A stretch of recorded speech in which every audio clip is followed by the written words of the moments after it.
Yes, yes, yes. You know what day it is? It's Wednesday. And you know what time it is? It's 9 p.m. UK time. And it's 4 p.m. over there on the east and 1 on the west. So that means one thing and one thing only. We are live, and it is Ask Rick. Well, we ask Rick Razor. We have him live up here, all the way from the East Coast. And here is the man himself, Rick Glazer. How do you do? Good, buddy. How are you doing? Yeah, I'm doing well. I'm doing well. You know, it's the COVID era. It's lingering on. We thought the thing had damn well was coming to a close, but it seems like it's lingering on. New restrictions. Knew this, knew that. It ain't over. It's far from over. Well, one thing never changes. Wednesdays, 9 p.m. UK time. Ask Rick. 100%. 100%. And we're here again, keeping to the schedule. And yeah, without much further ado, let's get into this thing. Okay, Rick. So your president ran into some problems, some health problems over the weekend, last few days. Didn't your prime minister have it too, Johnson? yeah, Johnson had it too. These it mostly affects people with real big egos. Well, have you had it, Rick? No, but I got a big libido. Let's not confuse things here. OMG. Okay. And what else is there coming from stateside? Okay. What's his name? Your David Chauvin, whatever his name's, just been released on 1 million bail. You know, the guy who took the knee on the fella's neck, just been released on $1.25 million bail, not cash. Well, I mean, it's just a sad situation. I mean, I'm sure that when the guy left his home that day to go to work, he never thought that would happen. Shit happens, and it's a shame. Yeah, I hate to think he did it because the guy was black, but it sure seems that way. You know, I mean, there's always truth. There's always truth in quantity, and there's just too many of these incidents happening, and it's sad. It's sad where we're at in society today. Yeah. So it's not a good look. That's for sure. Certainly is not a good look. I was surprised when I just checked Twitter because, you know, the Rafi's been busy over here in the UK. I haven't been on Twitter in a couple of days. And then, you know, I saw the news that David Chauvin has been released on $1.25 million bail, not cash. So I was very surprised to see that. It ain't a good look, like Rick says. It ain't a good look at all. But, you know, we'll have to see how that develops. I think he's due back in March. So we'll have to see how that develops over there in the US of A. Okay, so as we move on into the boxing talk, yeah, I think we're about to get into it. So let's have a look who we've got in the building at the moment. Get your questions in, folks. Excuse-moi. Okay, so who we got? We got Andre up in the building. What's going on, fellas? Hope all is well. Big congrats on the alliance with Frank Warren, Rick Glazer. Thank you. I'm enjoying my Frank Warren Queensberry experiences so far. I didn't need to say experiences. I got experience. It's everything's very good. Nice people to work with, pleasant, and that's what it's all about. And I think it's going to be rewarding for both Frank and myself, and more importantly, all the boxing fans in the UK and all over the world, because Frank plans on doing bigger things more international fighters, more international flavor. And he's brought me into head that part of it up. Basically head of international affairs, international representative. So it's going to work out very well. I like Frank. He's very personable, and he made it feel like a merger instead of me working for him. I'm working with him, which is true because that's how I looked at Don King. Because I still have my own business, but it's going to be work out well. I'm very confident of that. And I think I'm going to do some good things with Frank, and hopefully things become good things, become great things, and hopefully the quality of fights and the quality of the overall matches will pick up steam in the UK. Excellente. And as we're speaking now, I'm diligently sharing this shizzle, sharing the show as we speak. Okay, let's drop that down and get back into the chat. Okay, get your questions in, folks. It's Ask Rick. Mighty Mo says yes. Ray says, give me that dream fight card. 4 matches. Well, 4 matches, that's a lot. I guess I can go a couple. Well, Rick can give you one, I'll give you one, and then Rick can go again and I can go again. Okay, Rick, you lead the way. Dream fight card, 4 matches, 2 apiece. You go first. Well, let's talk about that. They be financially, fiscally responsible to put on the same show. So an opener would be, you know what I'm saying, the top, the co-main, and then the other 2 bouts. You can't just do your 4 dream fights because you can't put them on the same show, right? True. A fight card. So you have to have something that's fiscally responsible. Yeah. Obviously, I would start with Anthony Joshua and Tyson Fury. I mean, that's a no-brainer. That's a no-brainer. Yeah. Even a dummy like me can figure that one out. That's a no-brainer. So it's over to me. So under the main card, who are we gonna see? Gervonta Davis versus Lomachenko. See, that's not fiscally responsible. It's not. It's irresponsible. No, it's not fiscally responsible. In other words, it would never be a co-feature. It's a standalone fight, a main event. I mean, okay. Stop there. You're right. Stop there. Okay, let me be fiscally responsible. Daniel. Oh, damn. Rick's upset. He's just left us. He's immediately. Yeah, you're back. Okay, let me be fiscally responsible. On that undercard, I will go with Povetkin versus Luis Ortiz. I will counter with Josh Warrington and Shakur Stevenson. That would be my co-feature. Okay, let's say so. We're looking at the first card on the main event now. Okay, you got the Rafi sweating. Oh, I know, I've got it. Don't worry, it's easy. Daniel Dubois versus Joyce. We're being fiscally responsible here, so we've gone away from the dream and we've come into reality. Yeah, that's actually a second fight. That'd be a great second fight. The fight that I mentioned would be a great third fight, no question. Yeah. Okay, and a fourth fight that would make real sense. Yeah. I would say like a guy like Willie Hutchinson and from Scotland, who's 12-0, 8 KOs, big amateur, versus a big amateur from America, Anthony Sims. So it's got some UK versus American flavor for opener. So there you have it. There you have the card. It's not so much of a dream card. It's just got a dream headliner, and it is a fiscally responsible card. And I tell you what, if you remind me next week, Burgos is more of a walk to you guy, and Sparrow is a guy who moves around a lot. The styles are completely different, but Burgos is a much more accomplished fighter than Sparrow will ever be. Sparrow's done.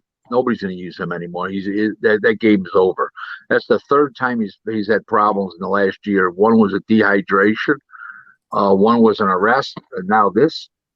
He was overweight. He's done. Nobody that's got any brains, will use him again. He's done. OMG. OMG. Okay. And we have the DJ Georgie Porgy up in the building and the Philip Carl Roberts. Okay. And the question from DJ Georgie Porgy is Bob Arum. I didn't see that.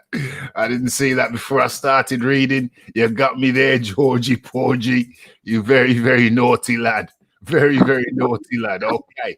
Who do you have in the Daniel Dubois versus? Well, let's talk about Daniel Dubois versus Joe Joyce, because we've had some good news from Queensbury Promotions that's going to occur not on PPV. That's going to be just part of people's normal BT subscription.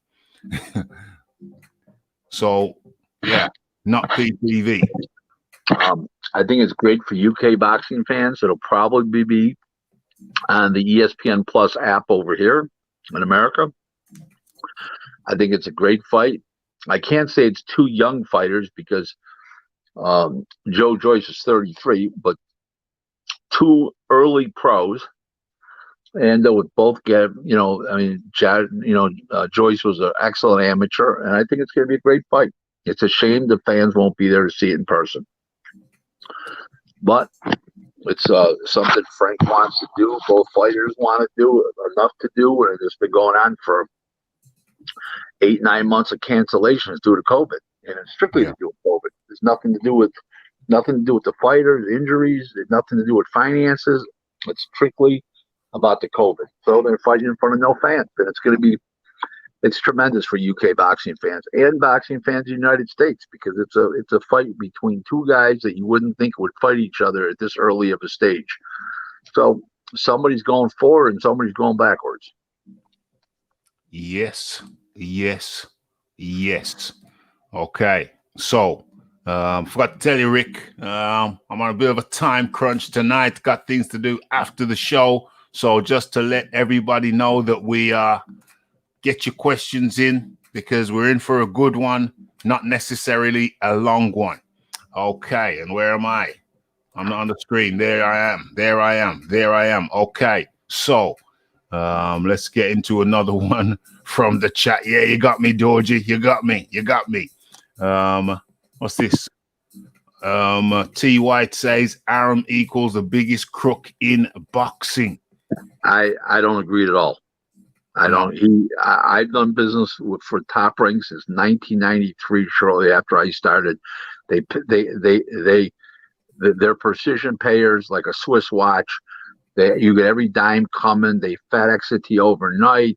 They do everything they're supposed to do in a business-like manner. I've had fighters with Top Rank, including big names like Frankie Randall, and they do everything they're supposed to do. I mean, there's nothing that goes unturned with these people. They're a first-class organization. They're the only company in boxing that runs their business like corporate America, where they have a CEO, a president, a chairman, a CEO, a COO, this, or that, the vice president. They're in business. The vice president of finance, they're in business. They have an in-house lawyer. It's truly a true business. And I can't say enough good things about Bob. I just can't. It'd be, he gets a bad rep. I mean, Don King gets a bad rep, and I speak raves about both of them. Both of them I'm endeared to. Both of them helped my careers tremendously. One guy helped my pocketbook, and one guy helped my reputation. Don helped my reputation and my and finances, and the other guy helped me through doing business with me. So through finances. So Don King went all over the world bragging about me. So I owe a lot to him. I met a lot of people through Don, and I'm still doing business with them today, thanks to Don. I can't complain. Whether people have a different image of it. All I know is that I respect the boxing enthusiasts. I completely get it. I get premium TV. I understand that. I understand prescription TV. I understand free TV. I understand cable TV. I understand pay-per-view, and I understand fans put up a lot of money to see boxing.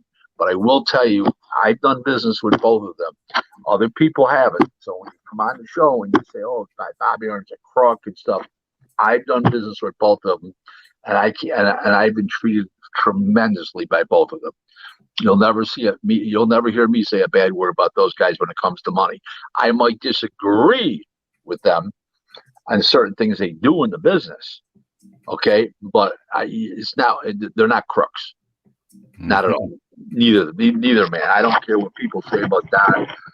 Don, when you handle 3,500 fighters in your career, and 5 of them said they were robbed, well, how come the other almost 3,500 didn't say that? Mm-hmm. Does that make sense? I mean, come on, it's isolated. As I explained to you prior on the show here, when Mike Tyson was robbed the quote of $14 million, okay, they handled $1 billion. What's the percentage of 14 million into $1 billion? It's 0.0014. I mean, come on, give me a break. It gets lost in the shuffle. Let me ask you a question, Ralph, if somebody handed you $1 million, they told you it was $1 billion there, and they were short 14 million, would you complain?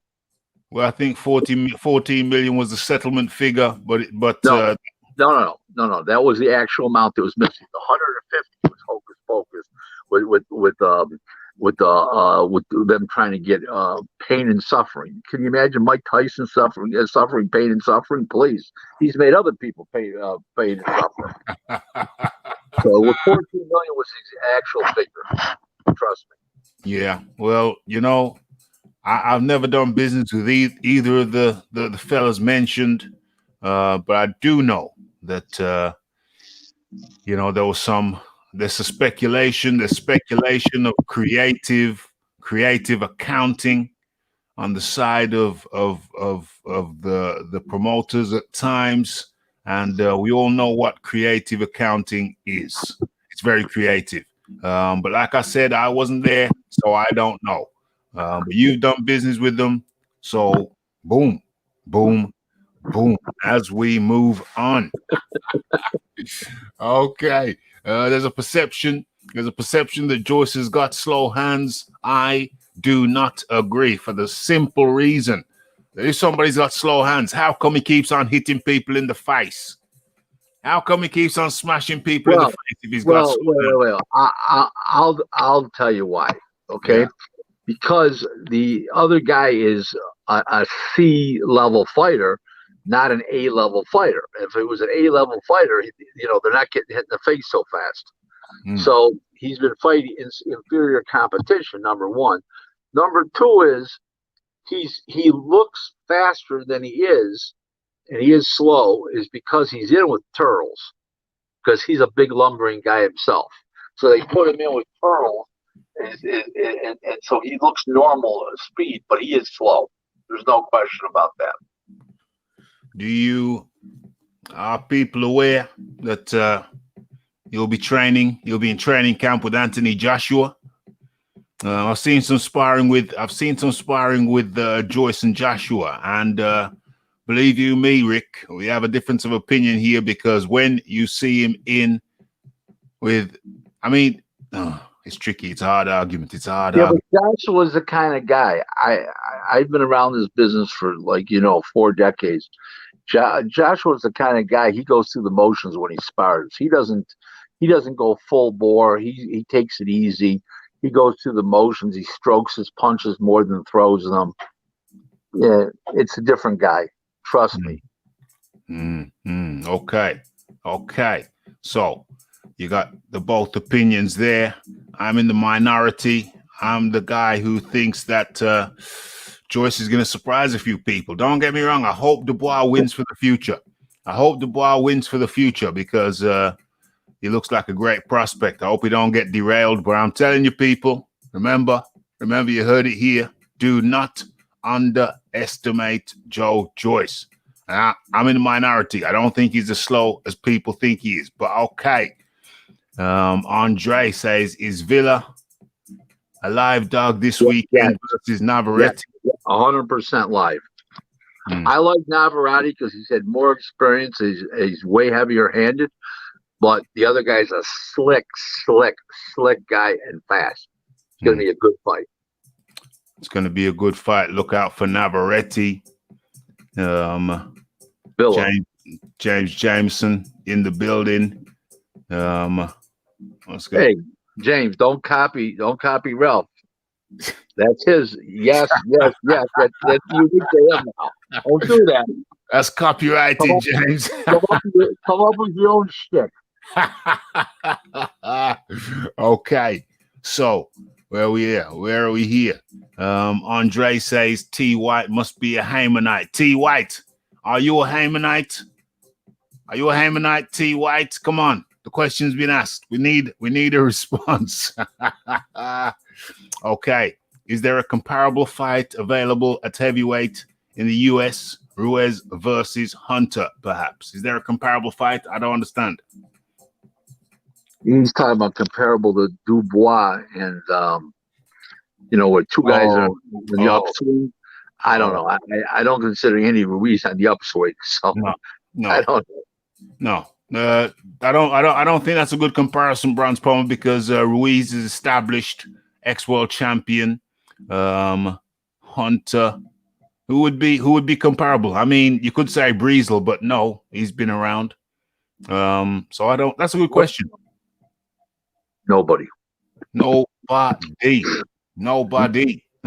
UK rules the waves when it comes to the heavyweights. Rick Glazer, what do you say? What was the question? Well, I'm saying that UK rules the waves when it comes to the heavyweights. Oh, currently, right now, it was Russia for a while, Russia and the Ukraine for a while, obviously. And before that, it was America. It goes in tides. You know what I mean? You had Frank Bruno along the way, and then Tim Witherspoon came along. You had Frank Bruno again. Mike Tyson came along. Yeah. I mean, it's like a cycle. You know, it's like a cycle. It's just right now the UK is on top in the heavyweight division. No question about that. No question about that. Big boys boxing in the house. That was the Bronze Plumber, by the way, beforehand. And now we've got big boys boxing. Rick, do you have any info on what happened? There was a problem with the WBA wouldn't approve Chris Lovejoy for the title. Chris Lovejoy. Rafi, if he owed you money, you'd be a prohibitive favorite. What does that mean? And Ralph, if he expected you to buy dinner, you'd be a bigger favorite. OMG. Okay, so Rick Glazer sounds like he's on the witness stand.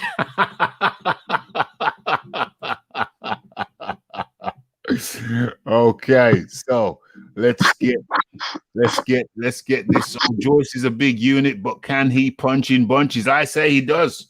I'm in the minority. I say he does punch in bunches. I think sometimes. Be prepared to be surprised. He's fighting C fighters. Yeah. He's fighting C fighters. Yes. What is this? Joyce going to KO Daniel Dubois. Uh-oh. I don't see it. I don't see it. No. Okay. So let's get over. Get your questions in, folks, because as I told you earlier on, we're in for a good one, but not necessarily a long one. Rafi is mad hectic over here at Raphael Dawkins Combat Radio headquarters. Okay, so where are we? What we're looking at? Where's my first question?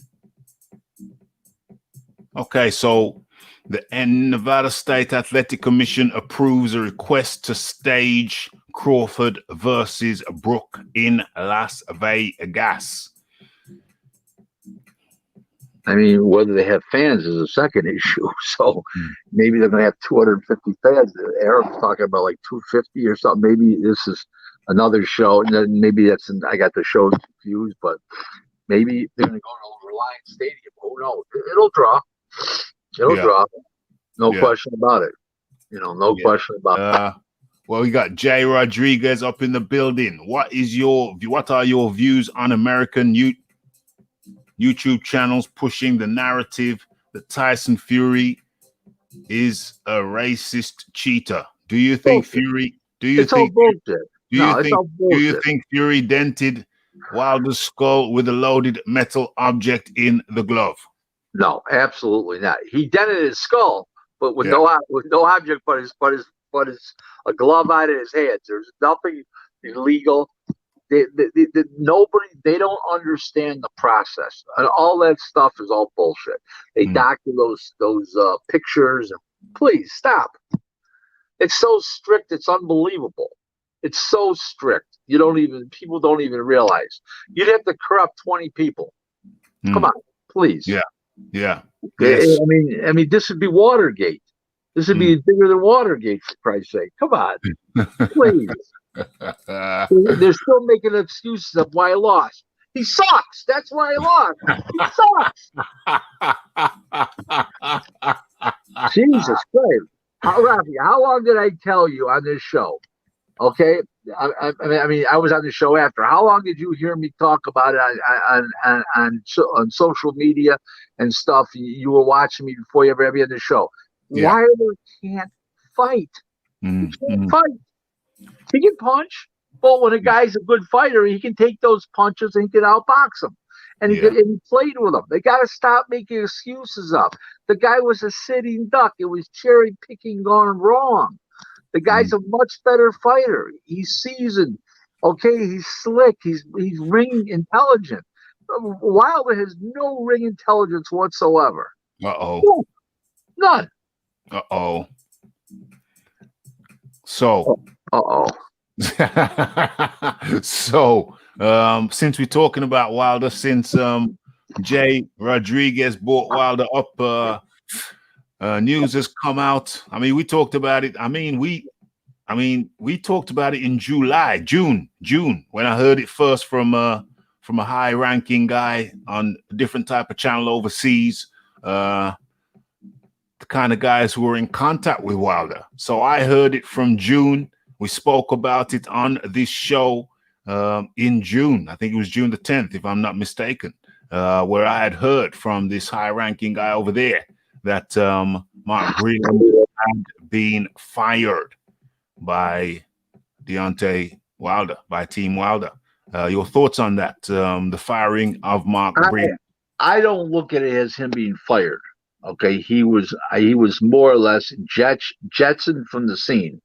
He was around too long, 10 years or 12 years, whatever it's been, 12 years to be fired.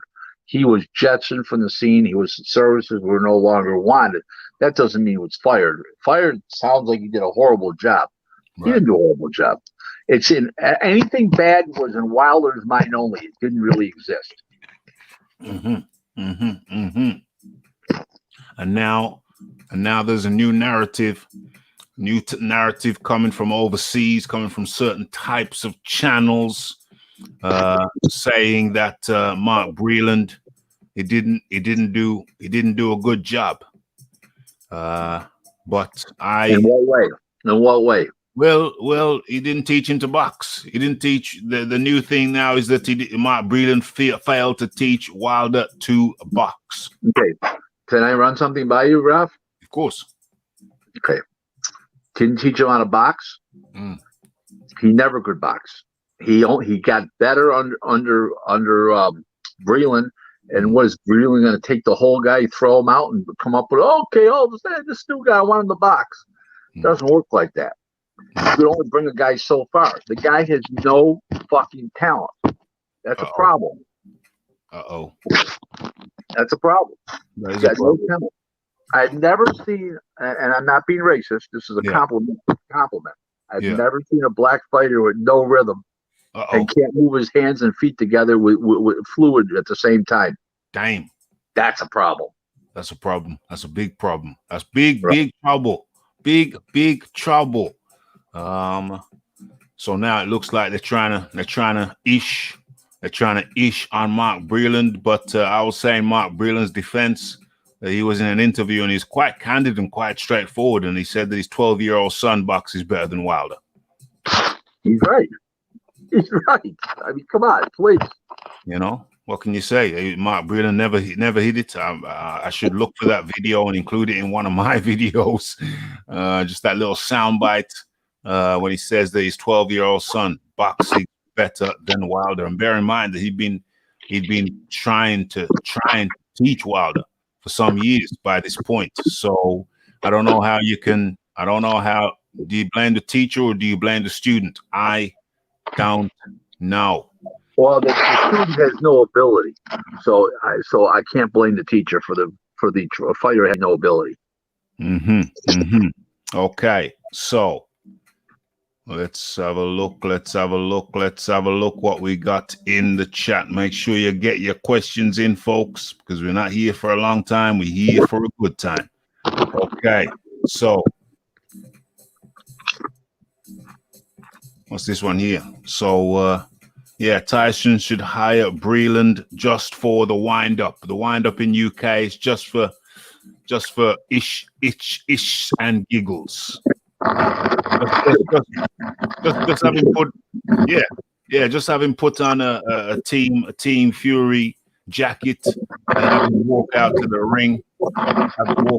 ring. That's what I think that he should do. Okay, I muted you there, Rick, for a second. Okay, so any thoughts on tonight's Showtime card involving Charles Cornwell versus Wendy Chusong?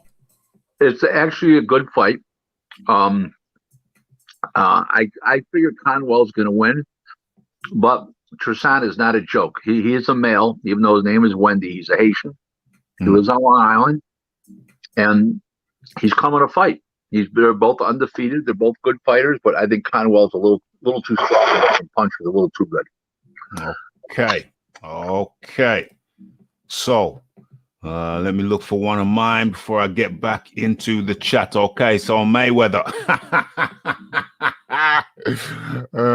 Okay, so that just triggered a memory. It's just triggered a memory. So before I talk about what I was gonna say, why don't you say what you just said in your post on Twitter about Mayweather's promoting capabilities? But before we do that, let me ask you the question about this, and then we get to that, and now the two will lead into each other. And the question was, or rather the statement, is that Mayweather says, hopefully we can get 1 million, even 2 million buys for Davis versus Santa Cruz. Won't do but 300,000, maybe 250 probably. That's a lot. That's a lot. I might even do 200. It's not going to do a lot. You're up against too much college football that night. It's not a pay-per-view fight. It's only a pay-per-view fight. Al Heyman's mind only, and the PBC or PBC Heymanites and LDBCers and all that, the Agenda crew. And I think he's absolutely out of his mind if he thinks he's going to do any of those kind of numbers. It's ridiculous.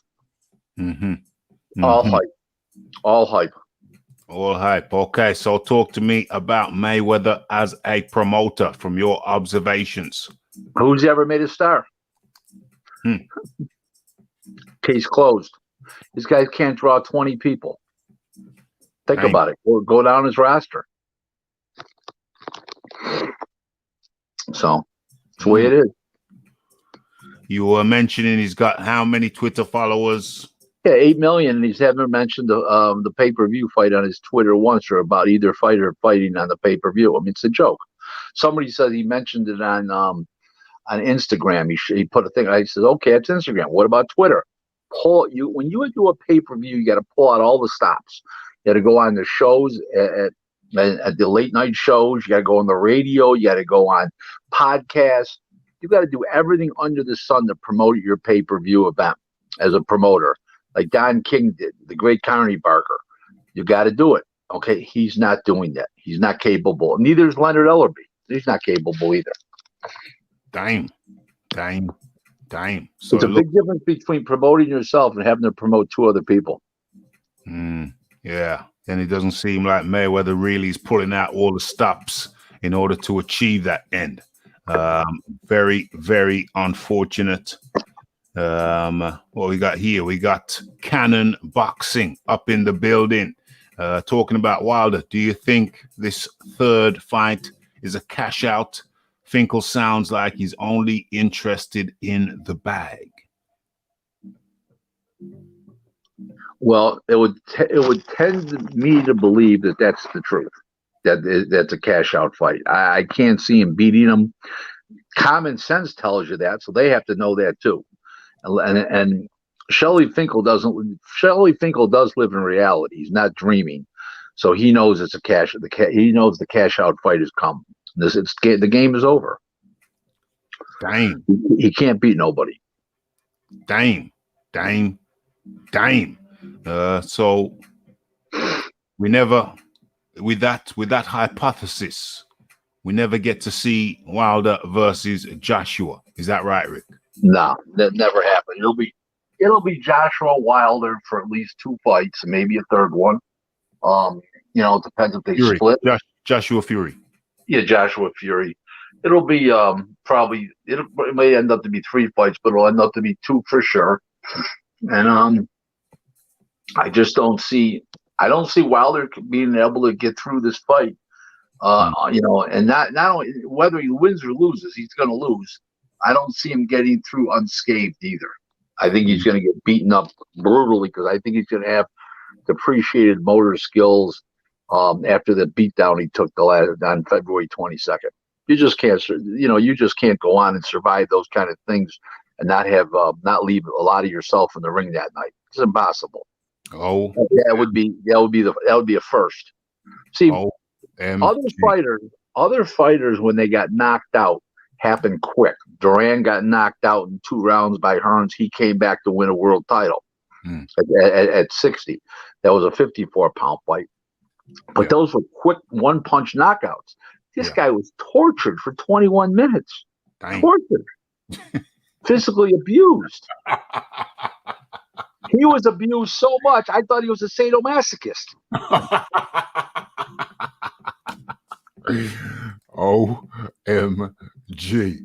OMG. Okay. So, what was I going to say? I'm piggybacking on that. Yo, have you ever heard of a lucky punch? Have I heard of lucky punch? Yeah. Can Wilder get lucky? He could have the first fight. He didn't get lucky now because he's going to have depreciated motor skills, and he's not going to have the reflexes and the balance to land the lucky punch. You need a combination of a lot of things to land that lucky punch. Hey Rick, mm-hmm. Lightning sometimes lightning strikes. It could have struck in the first or second fight. It's too late. It's over. Depreciated skills. Hey Rick, let me give you a let me give you a hypothesis. However unlikely. But let's do this. Okay. Wilder comes in, knocks Tyson Fury out with a lucky punch in the first round. Now it's 1 win apiece and 1 draw. Do they have a 4th fight? No, it's not going to happen. So we don't need to worry about that. Fury's going to move on to Joshua. Yeah, he's not going to win.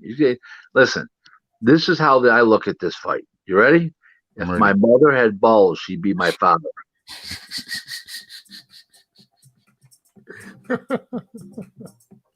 OMG. Okay, let us move on. But no, I gotta ask you. I gotta put it to you. What happens if Wilder wins the next fight? That's 1 win apiece and 1 draw. Fury might retire.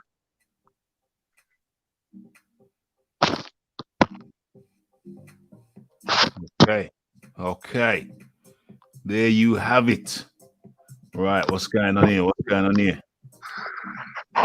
Yeah, you can lead a horse to water, but you can't make him drink. and Breland led Wilder to water. It's not Breland's fault. You can't make a filet mignon out of a dog's backside. Well, yeah, exactly. That's what I said. The guy couldn't box to start. He wasn't an athlete. I don't care what sport he played. He had no coordination, arms all over the place, legs pointing in different directions, and oh my God, it's awful.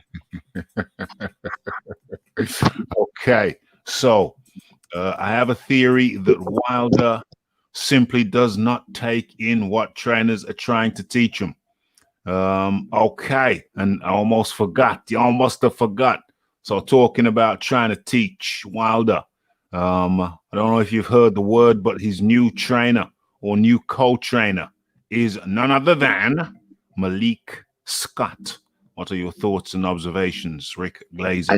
I know Malik since he was a kid, since he was a young man coming out of the amateurs turning pro. I like Malik a lot as a person. I think he's going to be an excellent trainer. And he didn't have power, Malik, but he boxed well. He was tall, used a great stick to jab, and came back with nice body punches and stuff. And I think he'll learn a lot. I think Wilder will learn a lot from Malik Scott, but I don't think it'll transform too well because he's going to have the depreciated motor skills, and the balance will be off and everything else because of getting the beat down on the February 22nd in the fight number 2. But so I don't think it's going to transform, but he may learn something, but I don't think it's going to be that effective because of the regression in the motor skills and the balance of Wilder. Right. Who do you pick if Wilder had taken the 120 and fought AJ instead of Fury? Who would you pick, Rick Glazer? Joshua. Even though he's got a suspect chin, he's much stronger physically, boxes so much better, and he's got a lot of ring awareness. And I think that not as much as Tyson Fury has in ring awareness, but I just think it's a different league. Oh. Filip Pogovic says Babik is not on my level. He needs a lot more wins to face me. But yet he was gonna face a guy who'd been retired for 6 years. So how does that make sense? Talking about Filip Pogovic. He's a good fighter. That was a mistake. They're not doing that. Just stupid publicity. Yeah. Okay, so the WBC president says that Canelo is the greatest attraction in world boxing. We need him back ASAP. Well, when you're collecting 3% of his paycheck every time he gets in the ring, of course you're going to say that. Yeah, of course. And where are we? Where is that story that I wanted to mention? Now that we've mentioned Canelo, who's the name of that guy he was going to be fighting? The name of the guy that Canelo was going to be fighting. Yadim, the Turk. Yadim, exactly. Yadim. The WBC have extended the negotiation period for that by 15 days. Well, it's going to be hard pressed because they didn't go to get a TRO yet, and I don't see people putting up money for a fight that probably won't happen. So I don't know. It's not going to be. Nobody's. The general public is not asking for that fight. So it's hard to believe would be happening. Yeah. And let's talk about some of the fights on the weekend, Rick. We got to talk about Zepeda and Baranchek. I tell you what, there were so many knockdowns. I thought there was 5 apiece. It was only 4 apiece. That's how many knockdowns there were. I mean, every time I'm looking at the thing, I go, "What the hell? Boom! What the hell? Boom!" It was unbelievable. One of a kind. It was a great fight. Okay, I mean, fights happen once every few. The fights like that will happen once every few years. It's Yeah. unbelievable. Once every 5-6 years. It's crazy. What Mm. a fight! Two warriors. The better fighter won, left-handed, a little better on his feet, slick. The right guy won. Right guy won. Where are we? Where are we? Let's get back into the chat, see if we have a question from the chat. Where's our regular today? We're missing some people here. We're missing some people. But we still got a lot of people. James Jameson says Dundee is a Scotsman. Says Dundee up there in Scotland is so rough the dogs walk about in pairs. Okay. Who do you see winning in the Fury versus Joshua fight? I got Fury on points, says Leroy Roots. Me too. Yep. I agree. Yeah, I got Joshua KOing Fury. Somewhere around the 9th round. 9-round KO. Yeah. You're going out on the limb so many times that you'll end up with one right, I promise. Okay, law of averages. Boatsy versus Yard. Who you got, Rick? I don't know. I cannot have confidence in a fighter like Yardy, who tires out after 6 rounds. I don't know. I just don't have confidence in him. I just don't. I don't think he's that kind of guy. Put it this with you. I'd like to cash a winning ticket on him, but I wouldn't want to put up the money to do so. Yeah, I hear you. Yard. Yeah, he's not.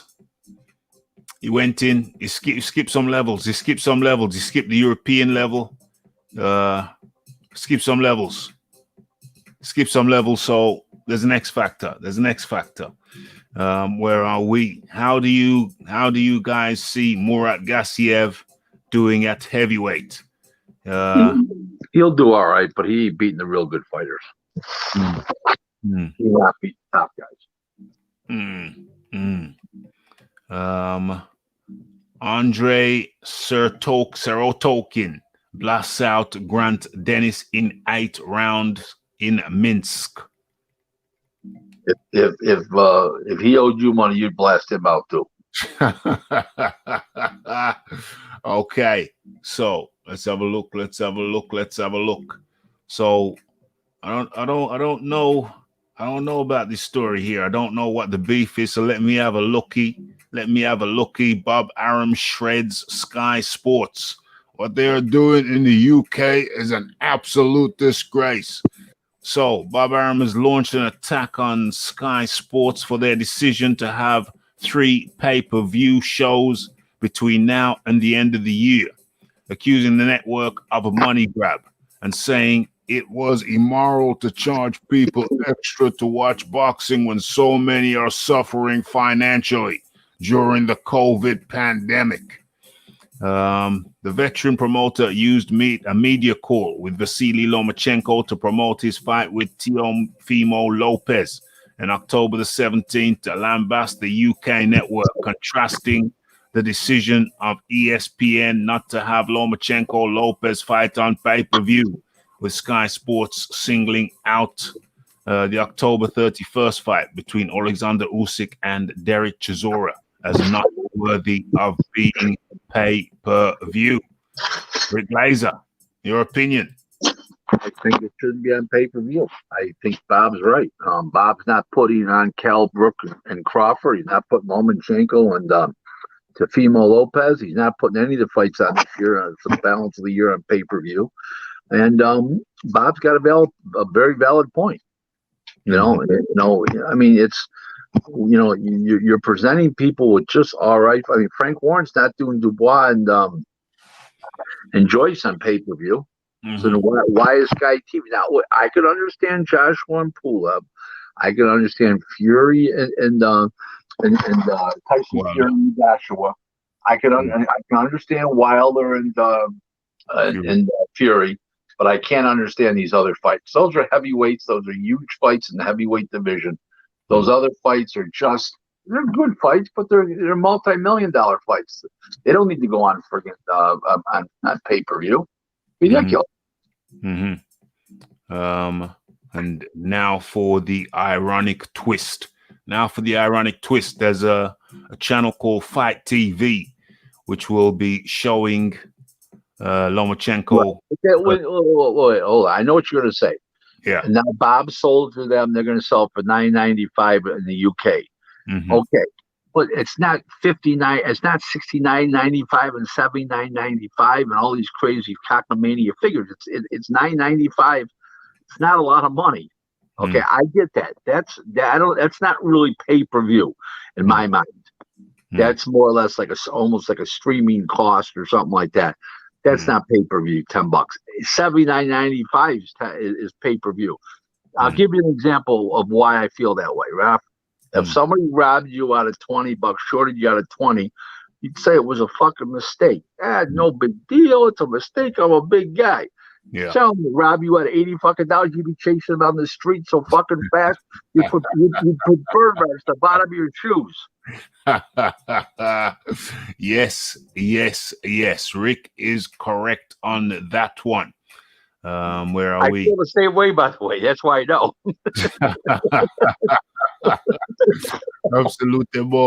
Absolutely more. Okay, so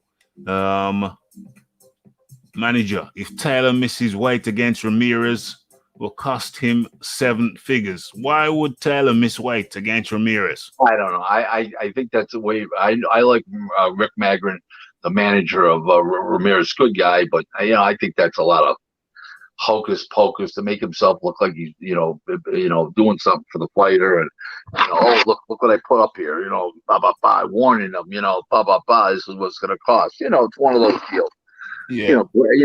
A Playhouse 90, grandstanding, whatever you want to call it. Yeah. Madness. Okay, so Roach once more from Masayo. He wasn't letting his hands go enough.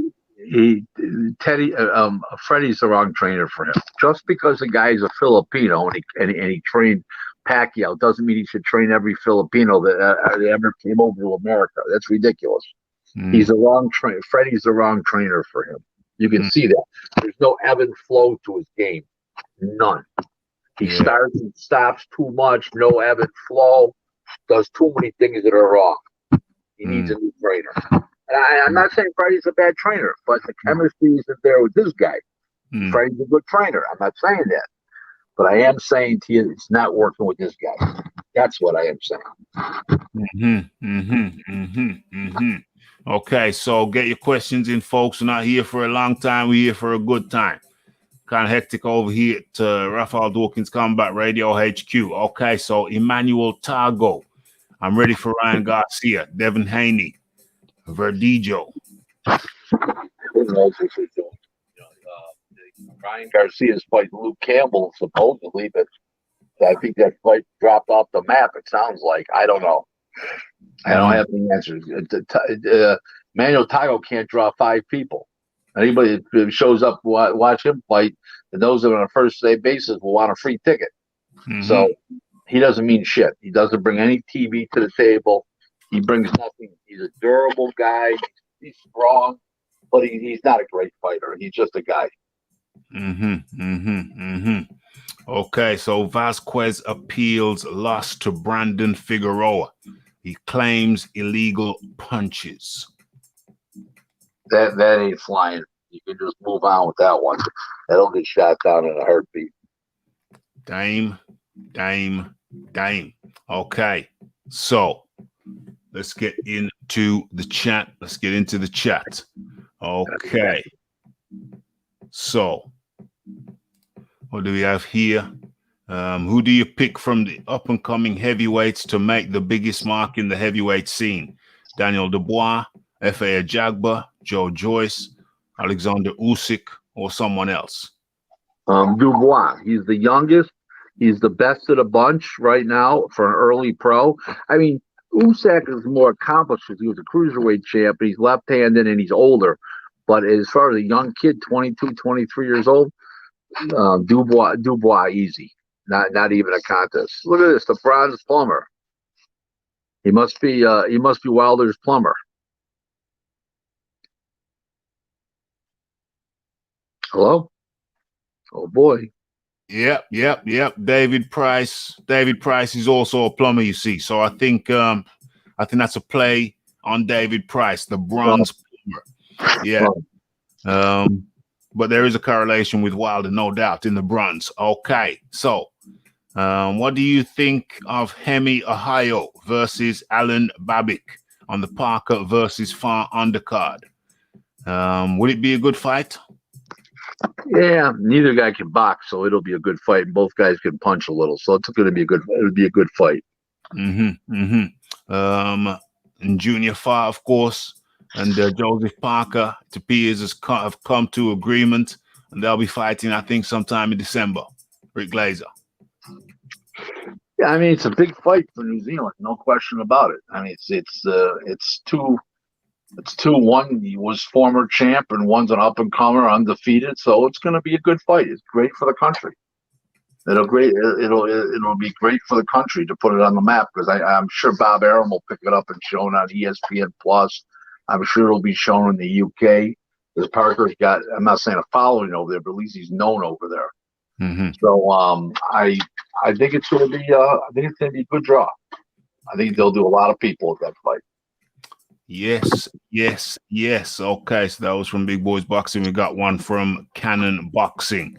What is your favorite? Who's your favorite fighter? Who are your favorite fighters in this era of boxing? Rick Glazer. Dubois, Tyson Fury. I like Jarrett Hurd, Terrence Crawford, Lomachenko. Yeah. Those are basically about it, really. Yeah. If the rematch doesn't, Heinrich Schmidt's in the building. If the rematch doesn't happen between Fury and Wilder, then it's going to be near on impossible to get a top 10 heavyweight opponent for Fury with 8 weeks to go. Bring on another Bulgarian bin man. Yeah, that Bulgarian is the #1 contender in the IBF, and he won an eliminator. So I don't care what anybody said. He warrants the position. Yeah, we're talking about Pulev, the Bulgarian, of course. Yeah. Only heavyweight who I can see who's available is Andy Ruiz, which would be interesting. That won't be happening, I promise. No way, no how. No way, no how. Andy Ruiz, he opted not to fight Dillian White, but instead he opted to fight that's that guy's name? Who's he fighting? Areola? Chris yes. Areola. Yeah, who shouldn't even be fighting anymore? Yeah, exactly. So that shows you the level of competition that Andy Ruiz is interested in. Where are we? Fury versus Cephas Fury rematch in December. Said Fury versus Cephas Fury rematch in December. Okay. Yes, Frank the French in the building. You're off. What does Rick see next for Josh Taylor? Jose Ramirez, more than likely. Yes. Keep the questions coming in thick and fast. We haven't got long tonight. We don't have long tonight. Okay, so let me have a look at my own list while you get your last questions in. Okay, so Gervonta Davis. There's a story going around. Gervonta Davis is not ranked by the Ring magazine at 130. What's that got to do with it? What's that got to do with it? Yeah. He doesn't need to be ranked to be fighting for the 130 belt. So yeah. What's this talk about Pacquiao?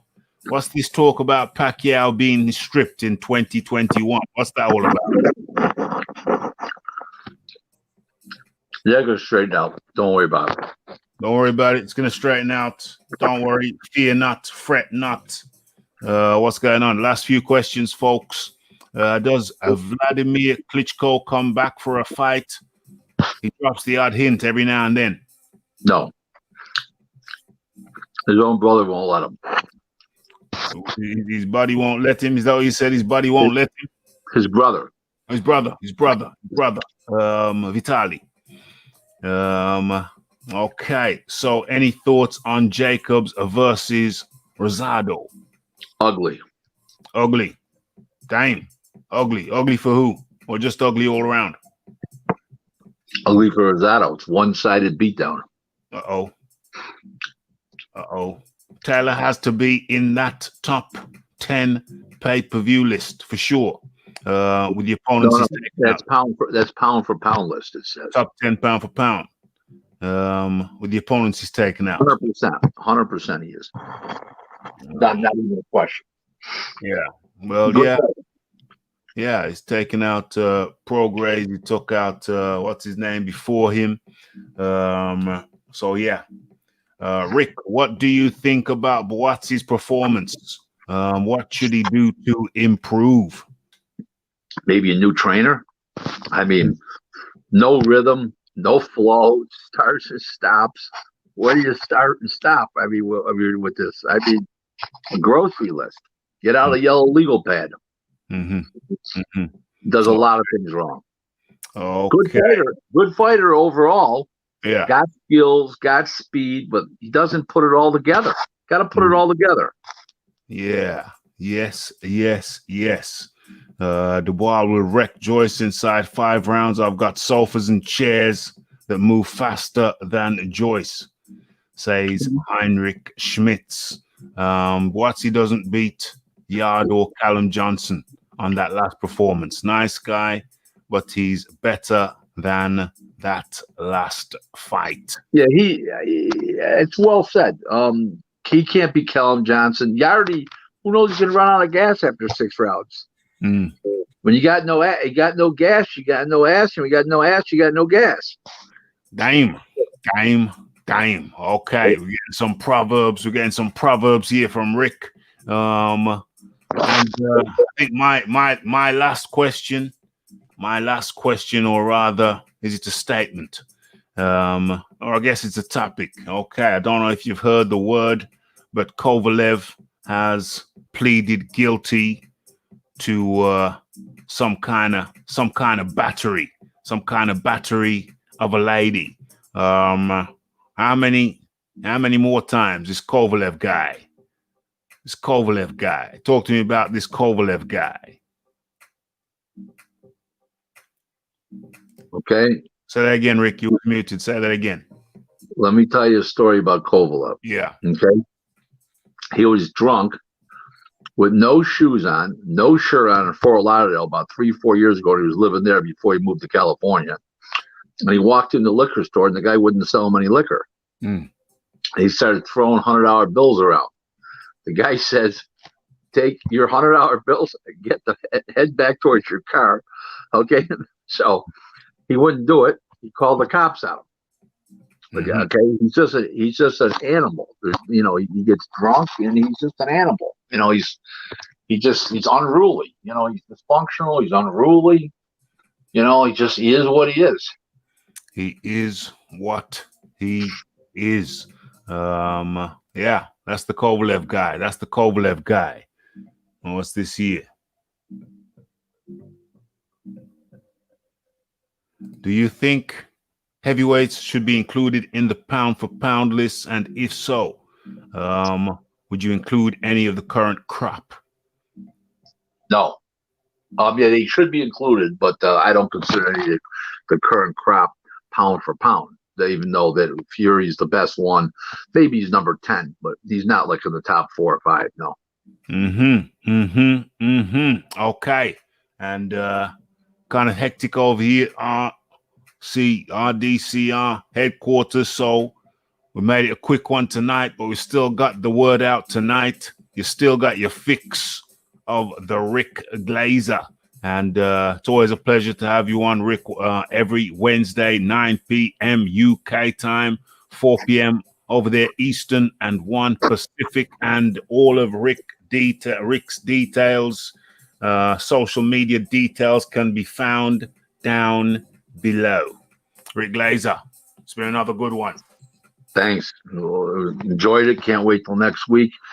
We got to have some, you got to be a little quicker so that everybody can get your questions answered. And definitely see you next week, Ralph. You're a hell of a host. I enjoy this show tremendously. And, it's great. It's great. It's a great show. And, we're always very frank, honest, and upfront on this show, including the occasional bad joke or a funny story.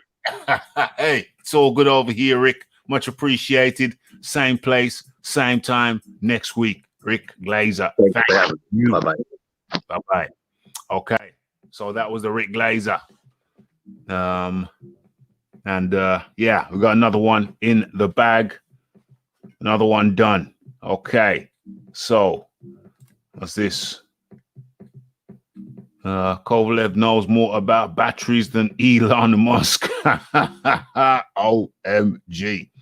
Ask Rick if he thinks that UCAD is corrupt. Why would it be corrupt? Why would UCAD be corrupt? But having said that, it's an interesting question. Didn't see that before Rick left. But for sure, come back next week, same place, same time. Ask Rick. Boxing Talk with Rafi. Thanks, Rick. Nice one, Rick. Appreciated. Really good show. Thanks. Thanks to both of you. Okay, so, it's kind of busy around here at the Raphael Dawkins Combat Radio headquarters. So you haven't seen as much produce out this week, out on the market store. But we're still bringing you the main shows, the Mondays, the Wednesdays, and most likely the Friday. So, look out for videos, although I don't know if I got time for videos during the week, but definitely the main shows will remain. Kind of busy around here. Okay, so what can I say? It's the Raphael Dawkins, it's the Combat Radio, it's the Ask Rick Glazer, and it's the like, and it's the comment, and it's the subscribe. Okay, so thank you to everybody, and all being well, see you on Friday. It's the Raphael Dawkins, it's the Combat Radio, and I'm out.